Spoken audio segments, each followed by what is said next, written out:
Semangat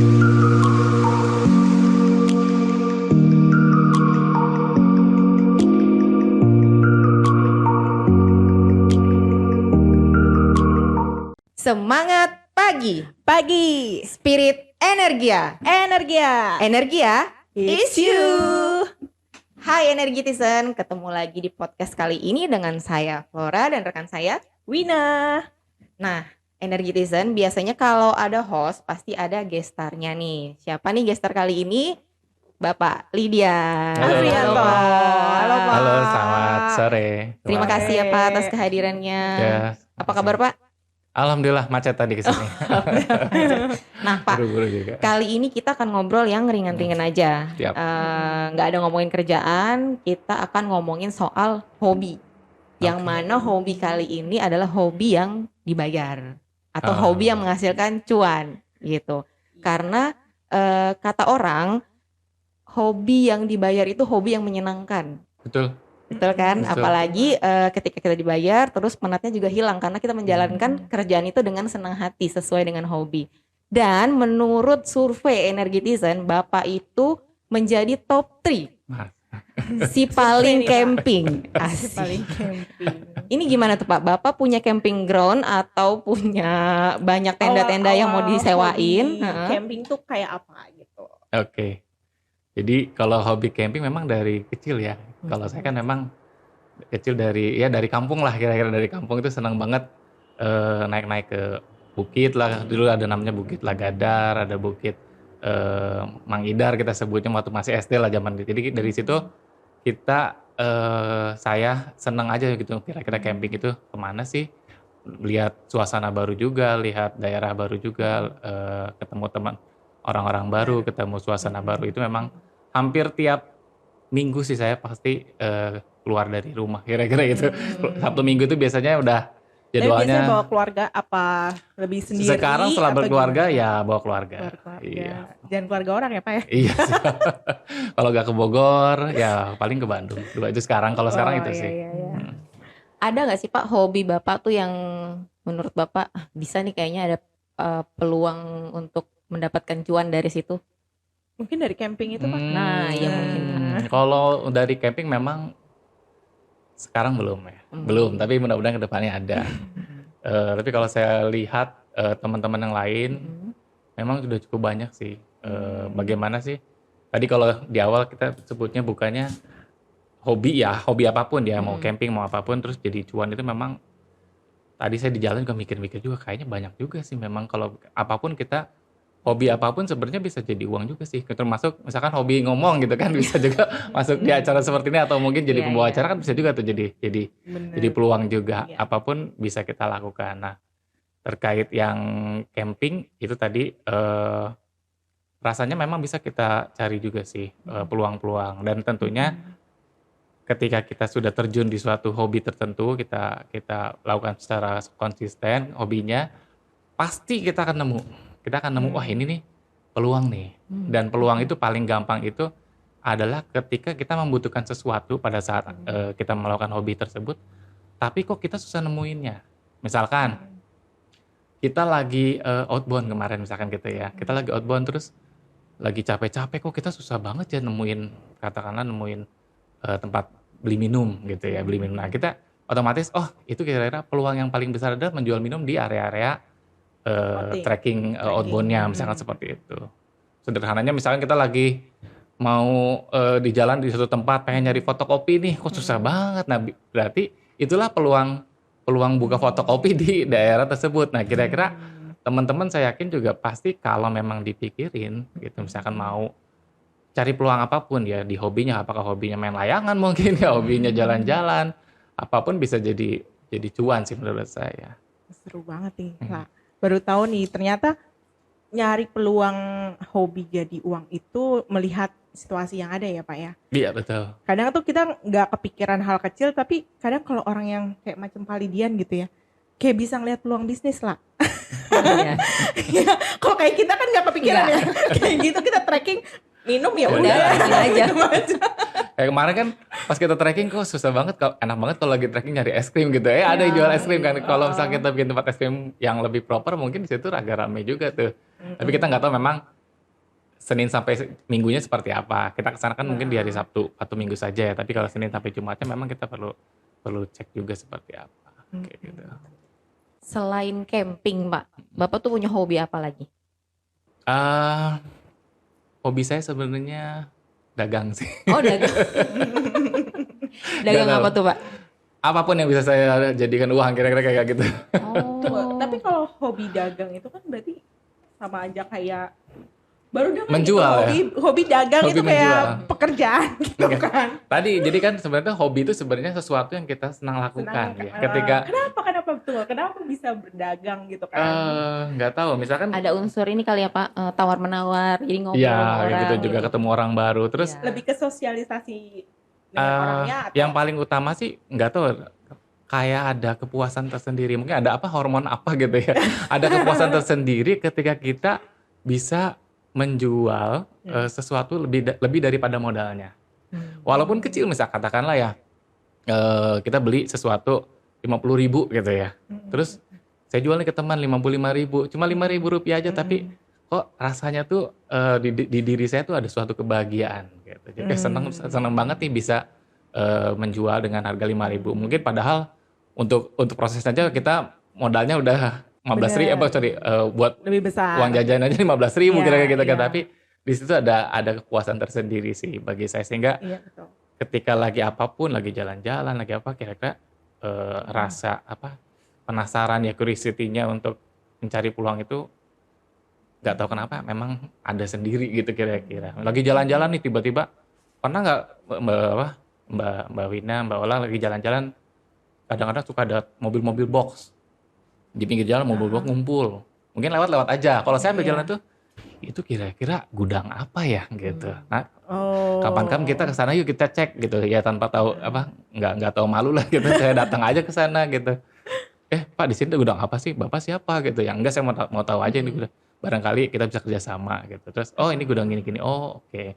Ya jadi makin kita banyak jalan kita makin tahu di perjalanan itu ada apa saja sih gitu. Jadi nggak cuma jalan atau tidur gitu kadang-kadang ya kalau kita di Bonjang tidur aja. Kalau saya sih tidur, Pak.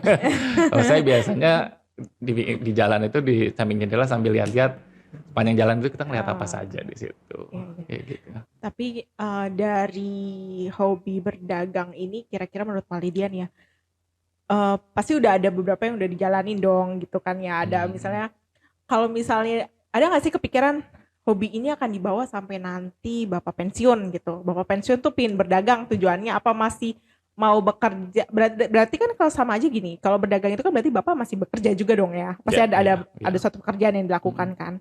Itu masih mau dilakukan apa enggak gitu untuk hobi ini? Oke, masih dilakukan sih. Jadi kalau saat ini memang saya juga ada ditemani istri juga kan. Jadi memang istri juga support banget ketika memang ada peluang nih, ide apa nih gitu kira-kira. Itu alhamdulillah disupport sama istri. Dan kalau ke depannya yang nggak tahu pensiun masih lama mungkin ya. Tapi rasanya sih memang tetap karena dari kecil mungkin ya, dari kecil sudah ikut orang tua. Memang orang tua dagang semua juga. Jadi sampai sekarang pun rasa ingin dagang itu memang jadi satu hobi sih. Hobi saya memang bukan hanya berdagang sebenarnya. Kalau sekarang di kerjaan nih ngomongin kerjaan jadinya ya rasa ketika kita berhasil meyakinkan orang gitu ya. Misalkan ada customer kita yakinkan, Pak ini gini loh Pak, bahwa ini produknya bagus loh. Ini sudah sesuai hitungan kita misalkan segala macam dan akhirnya stakeholdernya atau customernya oh iya benar juga ya memang sudah sesuai gitu. Di situ memang kita ada kepuasan tersendiri sih. Jadi bukan serta-merta pokoknya kerjaan beres, tapi selalu ada kepuasan tersendiri lah ketika kita bisa meyakinkan orang lain atau bukan meyakinkan, menghipnotis orang lain agar sesuai dengan apa yang saya inginkan gitu. Misalkan ke Bu Ina, Bu ini ada produk bagus loh, Ibu harus coba lagi. Akhirnya Ibu mau. Nah itu juga sebenarnya tumbuh kepuasan tersendiri di situ. Dari kepuasan tadi ya kita bisa jalan terus sih jalan semuanya jadinya seperti itu. Kalau Mbak Wina sendiri, apa punya hobi yang Nah itu ya, tadi kan Pak Lidian sempat bilang kan hobinya dia itu awal mulanya tuh karena dibentuk dari keluarga juga lah gitu kan. Keluarga Palidian yang awalnya tuh ibunya ya berdagang ya tadi ya Pak ya cerita Iya ya. benar. Bapak saya pedagang juga. Jadi ngelihat bapak ibu berdagang, jadi anaknya mau nggak mau kan ngelihat punya hobi yang sama sama bapak Iya. ibunya gitu Karena kan. ngeliat dari orang tua ya. Betul. Nah ini lucunya saya punya hobi berbeda dari latar belakang ibu dan bapak saya. Apa tuh? Waktu kecil kan mama papa saya tuh pekerja ya, jadi saya ditinggalkan dengan pembantu rumah tangga seperti itu, asisten rumah tangga. Nah kebetulan asisten rumah tangga saya ini adalah bukan bekas mantan dari koki restoran. Ngeliat dia masak, ngeliat dia ngolah masakan tuh kayak hal yang lucu ya gitu. Nggak ditimbang, nggak di apa, tapi dia bisa menakar itu semua dengan pas gitu kan. Timbangannya di tangan lah ya. Gitu. Iya, Ada di timbangannya jari. di tangan. Nah itu asal mula saya punya hobi masak, itu dari situ. Jadi ngelihatnya tuh, menarik gitu kan. Apa sih orang bisa buat masakan tanpa ditakar, tanpa ini cuma pakai feeling, insting gitu. Jadi masakan mungkin kayak Palidian tadi ya, dia dengan instingnya hobi berdagang, insting menjadi seorang pedagangnya kan ada kan. Iya. Oh lihat mobil box berbaris, ini ada apa ya gitu kan. Atau nggak di sini bisa diinin jadi toko minuman ya atau apa gitu. Nah saya juga gitu. Jadi di saat lagi pingin sesuatu gitu, di saat punya hobi masak, terus ngelihat buka-buka scroll sosial media gitu kan, ada orang bisa masak ini, penasaran gitu. Padahal takarannya gram-graman kan, tapi sama kita takaran ala kadarnya dengan insting, oh jadi gitu, berarti bisa juga ya gitu. Itu awal mula hobi aku Nila. Kalau kamu kayaknya aku tahu deh, kayaknya dari kecil hobi menari. Nah bisa juga Kalau tuh Ola nari udah ketebak nih kayak Pak. Itu juga nggak ada dari orang tua sih Pak sebenarnya. Karena kan orang tua kebetulan ayah saya seorang tentara. Oh. Ya ibu saya ya ibu rumah tangga. Tapi karena istri perwira itu kan jarang di rumah ya. Gitu. Nggak tahu kenapa ya dapat ilhamnya nari. Dari nari itu juga udah bisa ngebiayain sekolah sendiri, ngebiayain kuliah sendiri, beli barang-barang yang saya mau sendiri gitu. Jadi menurut saya itu hobi yang benar-benar menghasilkan tuh dari situ. Banyak sih tadi kalau misalkan dari menari ya, Iya. pasti apalagi Mbak Ola udah terjun langsung kan, ya pasti tahu lah apa saja yang bisa dicari kira-kira dari cuannya dari situ. Kalau zaman sekarang itu yang hobi jalan-jalan itu senangnya jadi YouTuber. Nah, iya. kalau misalkan menari jadi YouTuber, saya Bisa juga rasa ya, juga Pak? bisa juga tuh. Kayaknya capek sih Pak. Iya. Capek ngevideoinnya ya Pak. Iya benar. Nah kalau Palidian sendiri udah punya pikiran belum Pak? Ini nanti kayaknya kalau udah pensiun enak nih begini gitu Pak. Udah ada karasan gitu gak sih Pak? Apa karena pensiunnya masih lama Masih ya? lama. Jadi belum mikir ke Tapi sana. kalau dibandingkan saya sama Palidian kayaknya lebih nyaman Palidian. Sudah ada persiapan ke arah sana juga. Masih persiapan atau memang udah berjalan sedikit demi sedikit gitu Pak? Ini jujur apa bohong nih? Jujur dong Pak. Oh, sudah ada sudah ada jalan juga. Jadi memang dulu tahun berapa ya dari 2015-an lah saya sudah punya planning sampai 2035 kira-kira. Jadi aset apa yang harus saya miliki sampai 2035, terus usaha apa yang harus saya coba, yang harus pernah saya lakukan, karena kan tadi hidup cuma satu kali gitu ya. Kalau misalkan kita nggak coba kan penasaran juga nih. Misalkan kadang-kadang ada orang yang punya ide gitu ya, tapi ya itu idenya kebanyakan hanya sebagai ide.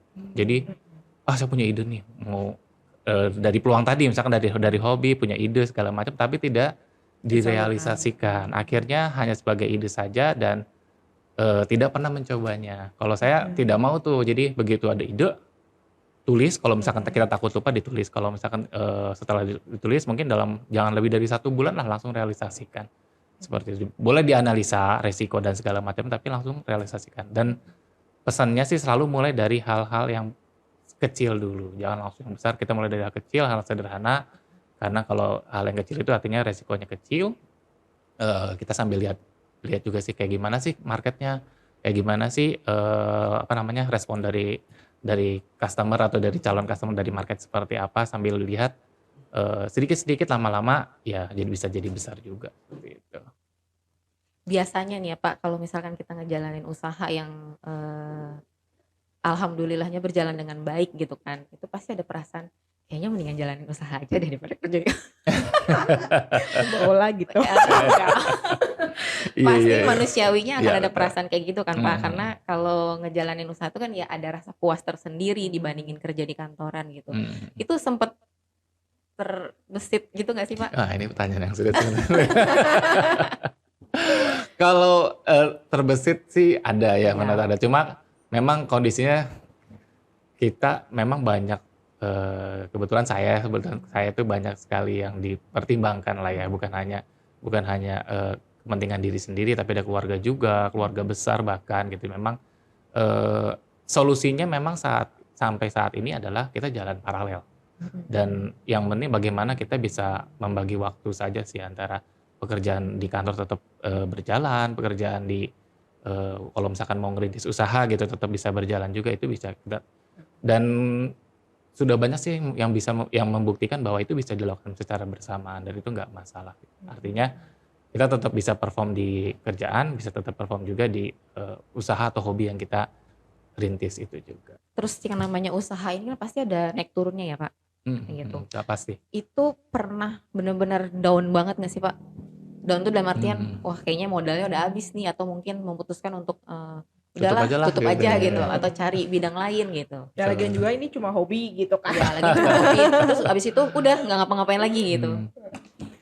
Pasti ada. Hmm. Pasti tadi namanya kita roda kehidupan ya naik turun, usaha juga sama naik turun juga, pernah juga udahlah sudah nggak tren lagi mungkin gitu ya, yang apa yang kita lakukan sudah usaha yang kita lakukan sudah tidak zaman lagi, berinovasi terus-menerus itu kira-kira.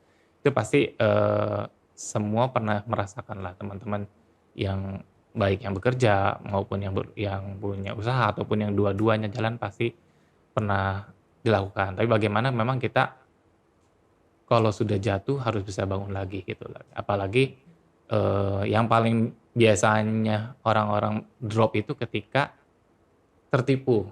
Iya. Kalau misalkan menari saya nggak tahu tuh apakah ada bisa ketipu juga gitu ya, tapi kalau misalkan namanya kayak dagang gitu ya, usaha atau apapun lah bisnis gitu, eee, orang bilangnya sih saya pernah dengar juga istilahnya kalau kalau orang belum jatuh dari motor itu kira-kira berarti belum belum mahir naik motor gitu Iya. kan. Ini sama, kalau usaha tuh kalau belum pernah ketipu istilahnya berarti belum jadi, Pengusaha. pengusaha kira-kira kayak gitu lah Mas. Karena setelah disurvei memang ya mungkin 99% kali ya, pasti pernah pernah namanya kena kena tipu lah atau kena kena, kerugian itu pasti, terjadi. Tapi bagaimana kita menyikapinya bisa bangkit lagi dari kerugian-kerugian tadi. Sama sih di kerja juga kayak gitu ya, pasti Iya, Iya. pasti. ada masa-masa kita drop, tapi bagaimana kita membangkitkan semangatnya lagi, bisa mencari healing tadi balik lagi ke camping ya. Iya. Camping. Kalau untuk Mbak Wina nih, dengan Apa? hobi memasaknya itu udah pernah berjualan kah atau mencoba dijajakin di pasaran, menawarkan ke orang-orang Siomay mungkin kantor, ya. ya siomay. Aku itu mulai berjualan kue-kue ya itu dari kuliah. Jadi dulu tuh sempat kayak ini kan karena baru punya oven yang macam aluminium itu yang di kompor itu kan. Itu udah senang banget gitu karena kan mama tahu aku bisa masak gitu.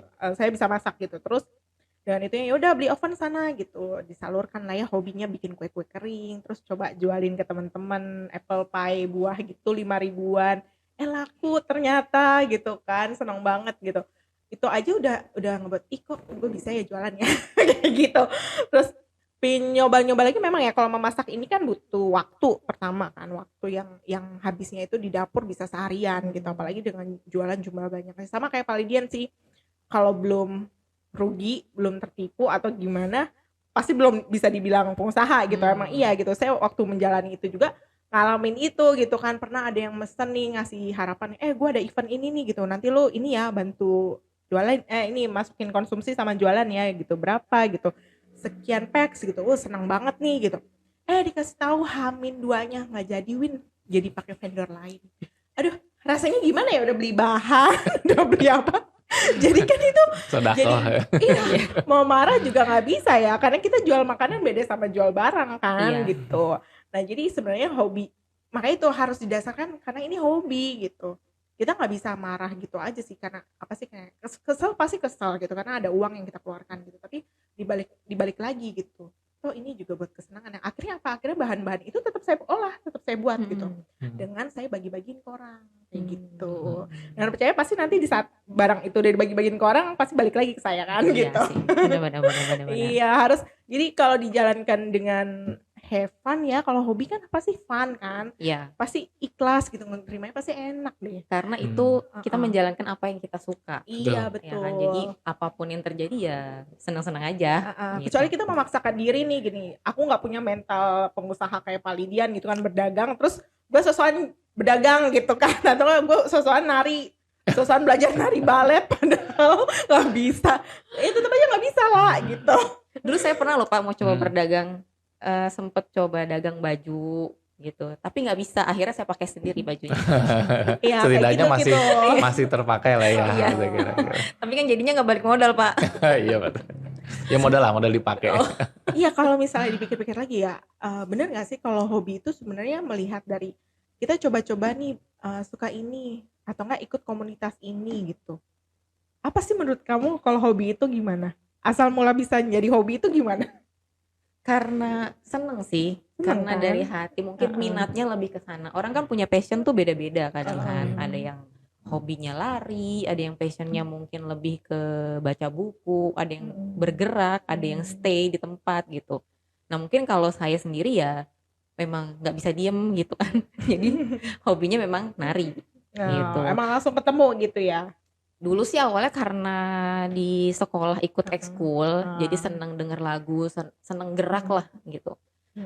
Akhirnya lama-lama setelah selesai kuliah, saya ikut audisi di salah satu manajemen keterima, berkembangnya dari situ sih, jadi terus. Gitu. Dan itu menghasilkan sampai sekarang. Sampai sekarang. Sampai sekarang Pak, keren. alhamdulillah. Berarti kalau Palidian juga dari kecil ya? Seperti itu apa?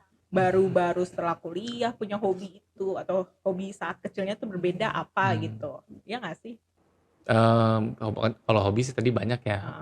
Sebenarnya dari kelas 3 SD juga saya udah hobi nyolder lah kira-kira. Udah elektro juga saya Udah hobi jadi juga. engineering dari kecil.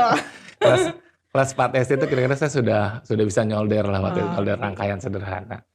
Terus main layangan juga saya hobi juga. Itu nyolder orang tuanya nggak marah apa Pak gimana? Enggak, malah mendukung. Alhamdulillahnya malah mendukung, malah dibeliin solder, malah ditemenin ke toko elektronik segala macam. Jadi memang udah minat elektro pun bukan dari kecil sih. Walaupun ternyata pas kuliahnya malah salah jurusan ke tambang mungkin ya. Tapi balik lagi sini ya ke elektro juga kayak gitu. Juga.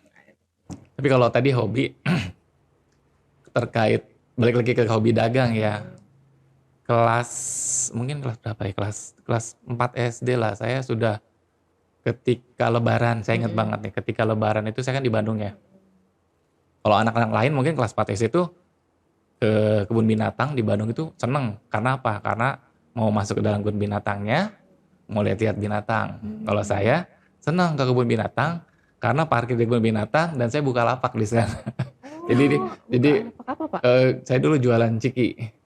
Kelas 4 SD saya jualan ciki. Berarti emang udah jiwanya dari ya. kecil. Lalu kelas ya tapi memang masih ya tadi sambilan aja sih.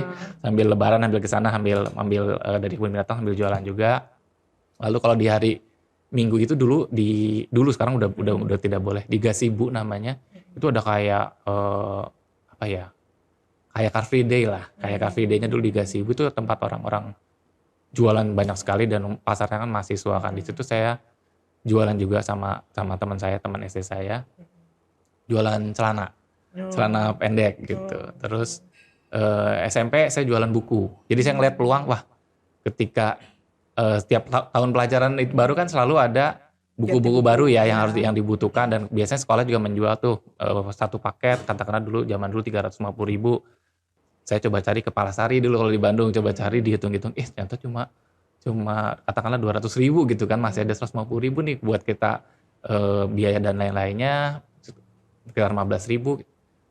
Saya juga jadi kompetitor, jadi untuk saya nggak dikeluarin sih waktu sekolah ya. Jadi ketika sekolah menjual 350.000, saya jual paket yang sama dengan harga 300.000 karena modalnya 215.000 lah kira-kira. Jadi mungkin dari teman-teman 40 orang itu yang 20 beli ke sekolah, 20 beli ke saya gitu kira-kira.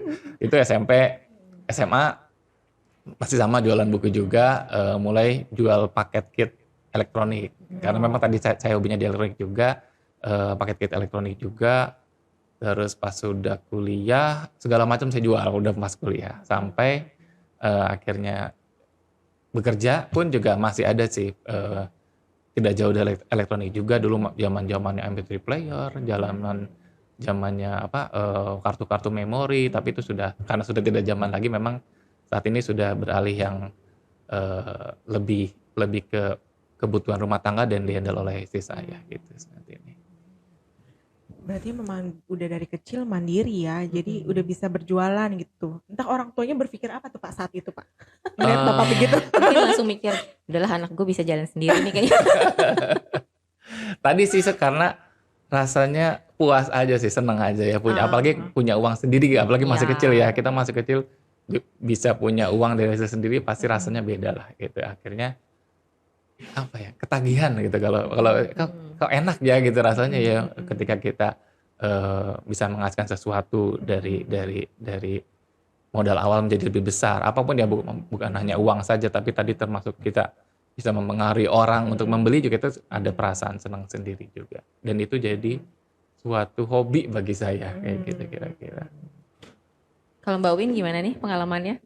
Ya tadi aku udah cerita sih, kayak berjualan itu kan sebenarnya bukan hal yang mudah ya, apalagi masakan gitu kan. Masakan itu kan rasa itu setiap orang berbeda-beda gitu. Jadi kadang aku menjual makanan itu juga ini sih, ngelihat kayak lagi trennya apa sih, makanan apa sih kayak gitu kan. Misalnya lagi banyak jenis mie ayam nih, mie ayam asin, mie ayam Bangka, mie ayam apa gitu.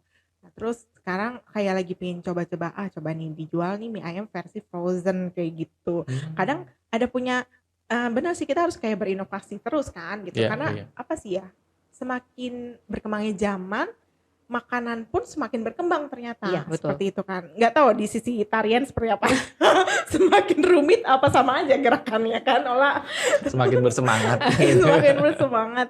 Nah iya, dan lucunya tuh karena orang tua saya ini, ibu saya tentunya ya, ibu saya ini tidak punya basic memasak, dan anehnya saya sendiri yang punya basic memasak gitu. Jadi ibu saya senang aja gitu kalau saya bisa mengembangkan hobi saya menjadi sesuatu yang bisa menghasilkan uang gitu, sesuatu yang bisa menghasilkan penghasilan seperti itu. Tapi karena memang saya juga bekerja kan, jadi di sini benar-benar tuh kita semua tuh nggak bisa langsung jalan bersamaan kayak gitu kan. Itu kan hobi, kalau saya hobi memasak ini hobi yang timbul tenggelam. Kalau mau rasain masakan saya setiap hari aja datang ke rumah saya. Kayaknya harus keliling deh. Nawarin. Atau Gitu setiap ya. hari ditanyain, mau nitip sarapan ini enggak nih? Besok pagi sarapan apa? Iya gitu Mbak. Ya itu kan butuh ini juga effort kan kayak gitu-gitu. Nah makanya kalau misalnya bener sih, kadang kita gini ya, kayak saya orang tua gitu kan, dari dua anak saya gitu, melihat mereka berkembang gitu, terutama si kakak yang udah banyak maunya gitu. Kadang saya tanya, kakak punya kesukaan apa gitu? Menari. Hari ini dia bilang menari gitu. Nanti ditanya lagi, kakak sekarang kok suka nyanyi-nyanyi, emang kakak kesukaannya apa gitu? Menyanyi. Oke. Beda-beda ya? Iya, beda-beda. Besoknya mewarnai ya. Besoknya mewarnai. Makanya kita kadang sebagai orang tua kan gini ya, kapan menentukan anak ini harus dibawa ke hobinya sesungguhnya nih? Ada nggak sih menurut Pak Lydia nih ya, pengarahan nih anak sebenarnya harus diarahkan gitu menjadi hobinya, harus dia menjadi kesukaannya gitu. Diharuskan apa kita cuma ngarahin sesuai jalannya dia aja gitu? Oke. Pengalaman pribadi itu memang sama pengalaman lihat teman-teman juga lah. Memang kalau saya lihat nggak bisa jadi suatu patokan sih. Umur berapa, usia berapa, kelas berapa anak kita sudah kita tahu bakatnya atau minatnya ke arah mana, beda-beda. Kalau saya lihat anak saya sendiri itu sama seperti Mbak Wina nih. Jadi semester ini pengennya berenang gitu kan. Terus udah berenang udah bisa, bosan gitu kan. Mau coba futsal gitu kan. Bosan coba sekarang science gitu kan. Science, programming, robotik. Tapi saya lihat ya udah, apa yang anak mau sebisa mungkin coba saya support. Selama itu baik coba kita support juga. Tapi sampai saat ini memang baru kelihatannya mungkin agak, misalkan saya lihat sih agak ke programming, ke coding seperti itu, minatnya ke arah sana. Tapi ada juga kalau saya lihat teman itu dari kelas 1 SD sudah kelihatan bakatnya, minatnya misalkan di sepatu roda gitu ya, itu sampai sudah bisa dapat piala juara satu di tingkat kecamatan, di tingkat daerah, memang sudah kelihatan minatnya di sepatu roda misalkan seperti itu. Jadi kalau saya lihat sih mungkin belum belum saya pribadi ya, saya lihatnya belum ada patokan sih ya usia berapa. Memang kita sebagai orang tua mungkin sebisa mungkin kita coba berikan banyak pengalaman lah, banyak pengalaman ke anak kita supaya mereka merasakan sendiri enaknya kayak seperti apa, nggak enaknya seperti apa, terus apakah mereka bisa menghandle kegiatan tersebut atau seperti apa. Kita lihat hobinya nanti akan muncul sendiri dari situ. Kalau Mbak Flora gimana? Aku kenapa? Mbak Flora sebagai seorang ibu juga kan dari Kebetulan anak saya baru umur 2 tahun jadi belum bisa ditanya. Belum. Barangkali Masih lari sana sudah sini. lari. Nah, berarti jadi pelari mungkin ya kira-kira gitu. Masih lari sana sini masih nggak Tapi jelas. ini Pak, ada nggak sih kayak mengarahkan juga, gua arahin juga nih jadi pedagang kayak gitu?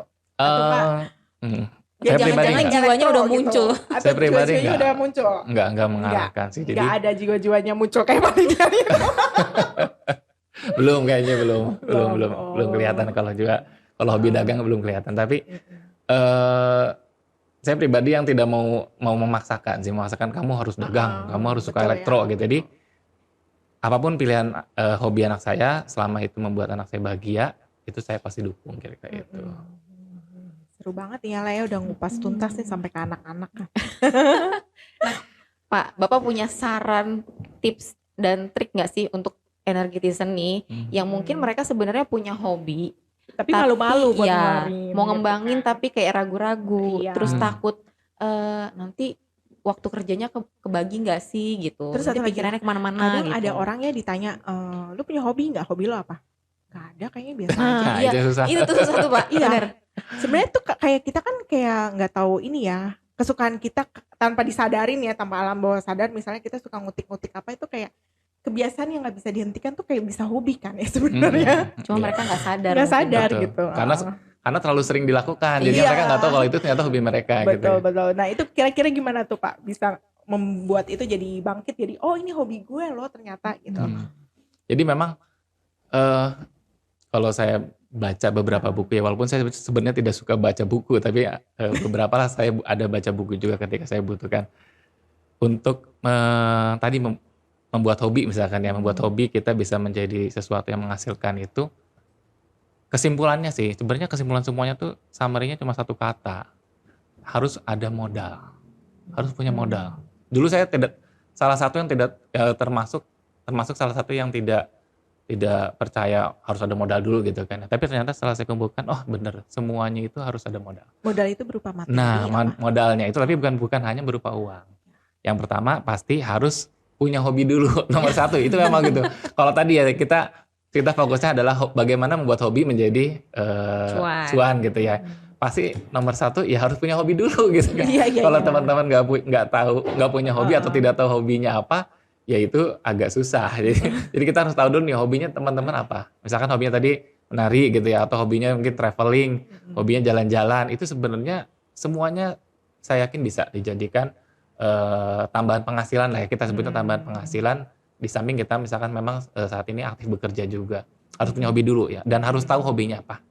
Yang kedua, dari hobi tadi bagaimana kita membuat modalnya. Kita harus punya idenya. Atau apa sih peluangnya? Jadi katakanlah tadi kalau yang hobinya apa nih, traveling atau menari, masak ya. Kalau hobinya masak, sebenarnya pasti produknya kan kita harus tahu produknya apa yang akan ditawarkan Mbak Wina. Kalau produk atau jasa ya, jadi produk itu nggak harus barang, bisa juga jasa sih sebenarnya. Misalkan Mbak Wina mau ke arahnya produknya, oh berarti kalau produk makanan apa atau minuman apa atau yang akan disajikan ke calon customer kita. Kalau misalkan arahnya adalah ke jasa, misalkan banyak juga sebenarnya jasa-jasa yang terkait dengan masak-masak gitu. Apakah misalkan hanya cukup sebagai dropshipper masakan atau sebagai, kalau saya lihat itu sekarang memang banyaknya di YouTuber sih ya. Jadi bagaimana mereka pada saat memasak pun di videoin gitu. Videoin. Mulai dari bahan-bahan mentahnya, proses memasaknya, resepnya, dan juga sampai hasilnya. Itu bisa jadi cuan juga dari itu. Bahkan yang nggak bisa masak pun dia hanya mencicipi. Jadi hobinya mencicipi gitu kan. Beli makanan, di videoin, ini Food ada makanan blogger baru ya. doh ya, food blogger lah. Terus bagaimana dia mengungkapkan rasa yang orang tidak bisa mencobanya dari video tersebut, ternyata itu juga saya lihat followernya juga jutaan juga tuh kayak gitu Iya. ternyata kan ya. Itu juga bisa jadi peluang. Jadi pertama tadi harus punya hobinya, yang kedua modalnya harus punya hobinya, yang kedua modalnya adalah kita harus bisa mencari ide dari hobi tadi, produk atau jasa apa yang akan kita pasarkan atau yang akan kita jual gitu. Yang ketiga, setelah itu kita harus tahu siapa marketnya. Jangan Iya, betul banget. kita bisa bikin sesuatu nih, wah saya bikin makanan enak gitu ya, atau bikin produk jasa catering lah atau jasa apapun, tapi kita tidak tahu siapa ini marketnya, kita tidak tahu siapa pelanggannya yang itu. Kita harus tahu dulu apakah dari menengah ke atas atau dari menengah ke bawah, atau apakah kita akan retail atau kita akan grosiran atau kita bikin Mbak Wina misalkan bikin satu yang unik tapi harganya bisa 500.000 misalkan ya, atau mau bikin yang memang masif, pesanannya misalkan untuk 50 orang tapi harganya mungkin 30.000. Itu juga kita harus strategikan dari awal, kita memang pasarnya siapa nih kayak gitu ya. Jadi satu tadi idenya, yang kedua kita sudah yang satu adalah hobinya. Yang kedua adalah idenya, yang ketiga marketnya. Setelah itu baru kita memang yang terakhir baru modal, kira-kira modal dalam bentuk uang ya. Tapi sebenarnya kalau saya sudah jalanin apapun ide kita, sebenarnya yang paling sering saya dengar itu masalah saya nggak punya modal uang, maksudnya uangnya saya tidak punya uang buat memulai usaha. Padahal uang itu bisa kita dapatkan. Banyak sekali di luar sana badan-badan yang memang bisa membeli ide-ide kita. Jadi misalnya Mbak Wina ini punya ide, saya punya ide. Tapi idenya tadi saya kelewatan, harus memang sesuatu yang lain daripada yang sudah ada. Kalau minimal ada additional value-nya lah, kira-kira dari yang sudah ada itu apa. Itu bisa kita jual ternyata Mbak. Kita punya ide, kita bikin proposal, kita upload, kita bisa jual, nanti banyak sekali investor-investor yang tertarik, butuh modal berapa? Saya butuh modal 100 juta katakanlah buat beli peralatan segala macamnya. Itu nanti ada investor yang datang, bagaimana kerjasamanya, skema bagi hasil dan lain-lainnya. Jadi jangan pernah takut untuk memulai sih. Nah, si 4 modal tadi sebenarnya harus diikat lah ya, kita bonding itu dengan keberanian. Banyak sekali teman-teman kita punya ide, sudah punya idenya, sudah punya hobinya, modalnya juga mungkin sudah ada juga, bisa pinjam dari orang tua segala macam, tapi ternyata pada mau action, takut. Nah itu Lebih banyak takut gagalnya ya Pak. Takut gagal. Saya takut gagal. Pertanyaan teman-teman saya juga waktu mau menanyakan ke saya mau mulai usaha, saya punya ide mau punya hobi lah gitu, mau menjadikannya suatu bisnis. Terus ketika saya sudah dukung, pertanyaan pertama dari rata-rata orang yang saya bantu itu adalah, Pak, kalau tidak terjual gimana? Pak, kalau rugi gimana? Jadi mindset negatif tersebut akhirnya membawa sikap mereka itu menjadi negatif.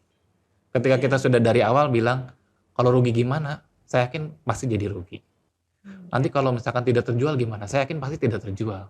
Tapi kalau dari awal kita sudah berani, saya yakin ide saya ini pasti banyak yang terima, pasti ini terjual, pasti ini sukses. Maka effort kita, semangat kita, energi kita itu jadi positif juga buat usaha kita. Terkait waktu, memang dari tadi modal waktu juga ya, ada modal waktu juga. Betul, apalagi kita sebagai pribadi sambil bekerja juga, memang kita harus pintar-pintar sih. Kalau dulu memang saya istilahnya harus mengorbankan lah ya, sacrifice waktu kita di awal-awal biasanya. Memang sesuatu itu yang paling berat memang ketika kita mengawali. Tapi saya pernah dengar bahwa ketika kita sudah mengawali, sudah memulai langkah pertama saja, itu sebenarnya kita sudah menyelesaikan 50% daripada effort kita. Jadi sisanya sebenarnya 50% lagi. Tapi mengawali itu cukup berat. Gitu memang harus dilakukan. Tapi bagaimanapun Ibu Gina bisa sampai ke sini karena pernah melangkah pertama kali dari kantor ke sini kira-kira kan. Kalau tidak pernah melangkah pertama kali tidak akan pernah sampai ke sini. Iya, Kira-kira itu. Seru banget ya Mbak Ola ya. Jadi pengen berdagang juga sih Pak, mau coba. Tapi takut. Takut dipakai sendiri. Dagangin dulu aja masakan saya mau nggak? Oke, kayaknya seru sih Pak. Cuman kayaknya waktunya udah mau habis nih ya. Iya, oke. Nah, semoga apa yang sudah Pak Lidian sharing sama kita itu bisa menjadi insight buat Energetizen gitu. Kalau misalkan ada yang mau tanya jawab atau mau sharing terkait hobi yang menghasilkan cuan ini, bisa langsung ke ruangannya Pak Lidian. Boleh kan Pak? Boleh, Boleh. siap. Tapi tadi ketika sudah kita arahkan jangan ujung-ujungnya nggak usah lah takut Iya. lah itu. Intinya Harus coba berani, dulu. iya, harus berani. berani ya Gitu. Pak ya. Oke, ada lagi Mbak Wina? Ya kira-kira begitu sih. Begitu. Begitu. Kesimpulannya begitu. Oke, Energetizen jangan lupa di follow dan di subscribe, terus di Komen. like dan di komen IG Energia Culture kita. Oke, ketemu Oke. lagi di podcast kita selanjutnya. Semangat pagi, Pagi. Spirit Energia, Energia. Energia. It's It's you. you. Bye.